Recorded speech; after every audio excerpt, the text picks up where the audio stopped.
What's good, Mo? So today's video that I'm reacting to is called Claude Code Just Leaked YouTube's Algorithm. I've watched this video before and I want to react to it because I know that a lot of you guys are creators out there as well, and a lot of people don't seem to understand why the algorithm isn't pushing some of our content the way that they used to, why you're not seeing the same videos pop up, the same creators pop up on your home screen page.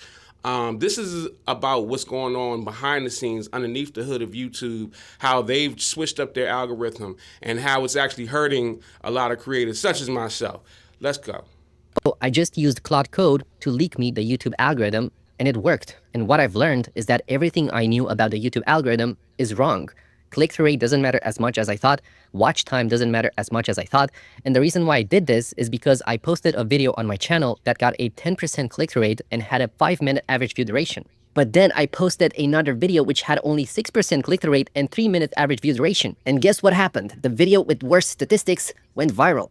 It got almost 400,000 views. How does this work? It doesn't make any sense, so I had to search for answers, and I used Claude Code to search for answers. And what I found about the YouTube algorithm completely shocked me. So let me show you how the YouTube algorithm changed and how it actually works. The YouTube algorithm isn't what you think. Most creators chase the wrong numbers. The system they're trying to beat stopped working that way years ago. Here's what's actually happening under the surface, and why your best video might fail while your weirdest one explodes. Everyone is still optimizing for a machine that doesn't exist.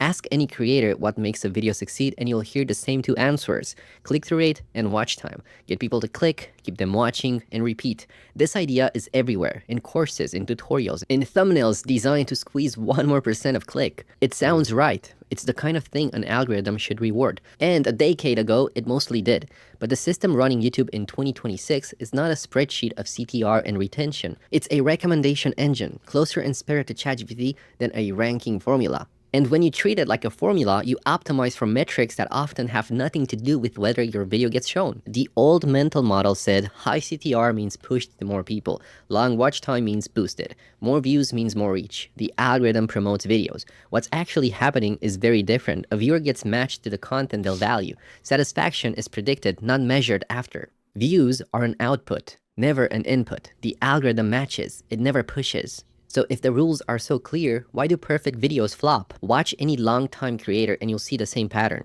A video hits 14% click-through rate, holds 60% retention, looks beautiful, and it dies at 3,000 views. The next week, a video shot in 12 minutes on a phone crosses 1 million views. Both videos can be right about the algorithm. Something else is deciding. There are 3 patterns you see over and over. The first is the dead 15% click-through, a polished, optimized video with strong retention that never breaks past its subscriber base. Why? Because the audience it's aimed at isn't currently in a state where the system will recommend it. The second is the messy breakout, a low-click, sloppy video that explodes to new viewers. Why? Because it matches a topic the system has a lot of demand for and not enough supply of right now. The third is the trend tax. Creators chasing trends outperform creators perfecting craft, not because quality doesn't matter, because demand does, and trends are visible demand. YouTube is not a ranking system, it's a matching system. Here's the cleanest way to think about it. YouTube doesn't rank your video against other videos and send the winner to the top. It does the opposite. For every viewer, it asks a different question. Of everything on the platform, what is this specific person, this specific viewer most likely to enjoy right now? Your video isn't competing for a rank. It's competing to be the best answer to a question being asked millions of times a day by millions of slightly different people. The flow looks like this. A viewer opens YouTube, the system models their intent, a candid pool of videos is generated, the best matches are surfaced. That middle layer, modeling the viewer, is where most creators lose the plot. You aren't writing a thumbnail for the algorithm. You're writing it for a viewer the algorithm has already imagined in detail. Yes. So in other words, the algorithm is guessing what y'all are going to do before y'all even do it. And it says, okay, well, we'll just show it to this person, show it to that person. This is what happens. And if you ever notice, a lot of these algorithms, a lot of these platforms, but definitely on YouTube now, you may look up, I always use the example, you might look up how to cook a certain recipe or a certain meal, right? Let's say you want some kind of pasta recipe or something. You look up that pasta recipe, you search through videos, you find it, cool. Got your recipe, pasta was good. The next day or the next time you open up YouTube, they keep showing you pasta recipes. Like, bro, I already cooked the food. I'm satiated. I don't need to keep seeing new recipes because it's assuming that, oh, you're interested in this content. And even if you are interested in it, why are you bombarding the homepage with that? And bombarding the homepage with these god awful shorts, which they're going to talk about in a little The bit. algorithm is AI, but not the kind you're picturing. When people hear AI on YouTube, they think of a chatbot watching videos. The real system is quieter and older. It's a stack of neural networks that have been learning viewer behavior since roughly 2016, rebuilt several times since, and almost certainly rebuilt again with the generation of models that matured after 2024. And three things are happening in parallel. The first is semantic understanding. The system reads your title, transcript, thumbnail, and comments as meaning, not keywords. So basically the keywords make money online and let's say side hustle ideas land in the same neighborhood without sharing a single word. The second is topic clustering. Every video becomes a point in high dimensional space.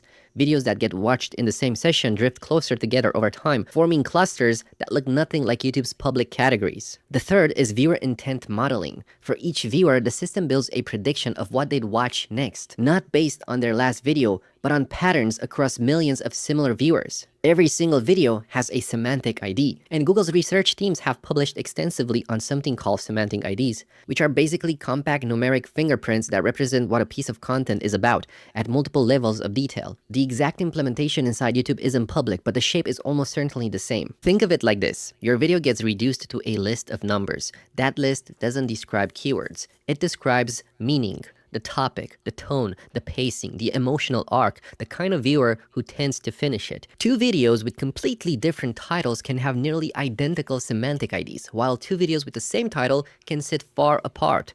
This is why the algorithm can recommend a video to someone who's never watched your channel. It doesn't need your channel. It needs a fingerprint that matches what the viewer is currently hungry for.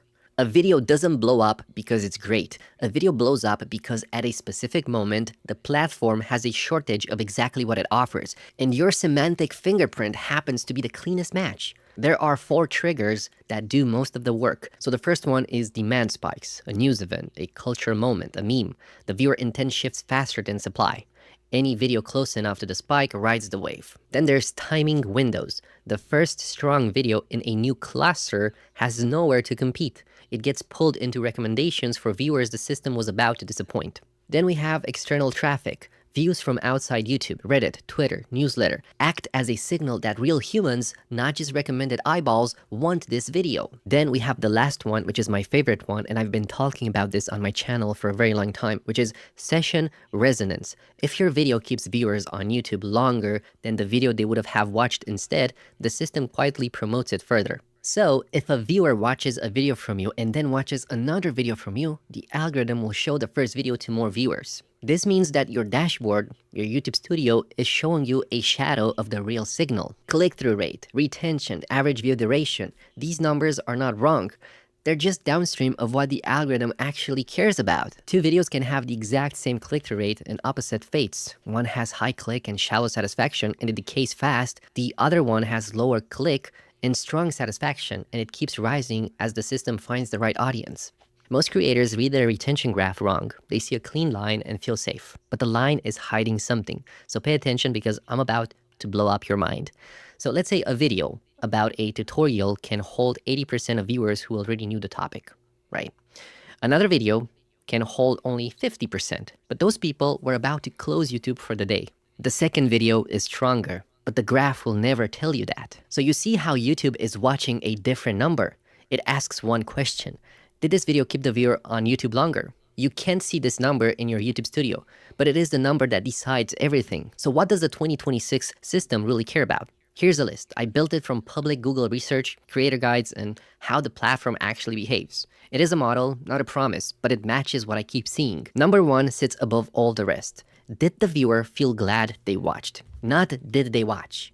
Did they walk away happy? The system guesses this before your video is shown to one single person. Now, number 2 is close behind. Did your video keep them on YouTube longer? Did they stay in the app because of you? Now, number 3 is the shape of your retention, not the average. Where do people drop? Where do they rewind? Where do they pause? So for example, a flat line in retention in the beginning beats a high line in the beginning with a sudden huge drop in the middle. Number 4 is hunger. How many people want this topic right now? And how many good videos already serve them? Demand against supply. Number 5 is fit. Based on every video this viewer has watched in their life, will they connect with yours in this moment? Now, number 6 is click rate. Still useful, but only as a check. If people click a lot and leave unhappy, the system punishes you harder than if they never clicked at all. So you don't want to clickbait. You don't want to make people click on your video and basically just make them unhappy. Now here's the part most creators never see. Take away the app, the buttons, the thumbnails. Underneath, the system is doing 3 jobs at once. The first job is breaking things into pieces. Your title, your description, your transcript, your thumbnail, all of it gets cut into small tokens the model can read. Your thumbnail is not a picture to the system. It's a set of features it has seen a million times before. The second job is turning those pieces into points in space. Every token, every video, every viewer becomes a dot in a huge map. Dots that sit close together are a match. Dots that sit far apart are not. Now the third job is guessing. Before the viewer ever sees your video, the model guesses what they will do. Will they click? Will they stay? Will they finish? Will they come back tomorrow? Videos are ranked by these guesses, not by what your last video did. And this changes everything because you're not being rewarded for your past. You're being judged on what a model thinks your next video will do for one specific person. This is why new creators can go viral with one single upload. So if you want to win at YouTube, stop asking how to beat the algorithm. Start asking who the system is failing right now. Can you be the answer it has been looking for? Because the algorithm does not push videos, it matches viewers. All right, guys, so I know that was kind of long and nerdy, but I wanted to discuss that, go over it, because a lot of people ask, why do you still make videos? Why don't you still make videos? Like I never stopped making skits. Since 2015, there was never any point in time where I did not make skits. I just released a video, what was it, like last week, I think, of rhyme dilation, a whole music video, a whole in-studio performance video, okay? The algorithm is not pushing our videos, and it's not just me, it's a lot of creators that are going through this, are pushing videos less to the people that actually are subscribed to us, and instead are trying to match videos. Some of y'all still get it in your homepage feed, but matching videos with new YouTube viewers, new subscribers, new people. And it's affecting all of us. So when I tell y'all that you have to deliberately go to the channel, go on the page, go watch the videos, reaction videos, I do that because it's more content. I've always done reaction videos. Before I was doing skits, I was doing reaction videos. So it trips me out when people try to say in the comments, yeah, you need to stick to skits. First of all, this is my channel, and I make the content that I want to make. Secondly, if I want to react to something, it's something I feel the need to discuss or talk about, that's what I'm going to do. And if you don't like it, don't fucking watch it. Simple. Relevant topics, current topics, trending topics, things of that nature. And if you want more strategy like this, purchase my new book, My Viral Blueprint, available on Amazon and available on Kindle. These are the strategies that I've used to grow my channel, grow my brand, become successful, and run this platform and go viral for the last 10 years. So if you want to learn these strategies, order your copy today.